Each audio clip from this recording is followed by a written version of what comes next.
So Synergy study is a study of a selective glucocorticoid receptor antagonist. So it's a blocker in addition to PD-1 checkpoint inhibition with nivolumab in multiple solid tumors. And this is meant to block the glucocorticoid receptor. We found that this receptor is expressed in immune cells and T cells in the tumor microenvironment. And when that is stimulated, can cause a negative outcome. Okay?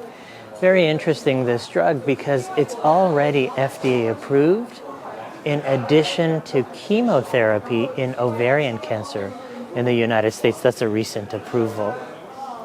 And our belief is that when you have a steroid surge or exogenous steroid, that limits the immune activity and the benefit of immunotherapy in multiple different ways. So by giving this drug along with anti-PD-1 therapy, we perceive the ability to reignite the immune system, to overcome resistance, or to increase the efficacy of immune checkpoint inhibition in solid tumors.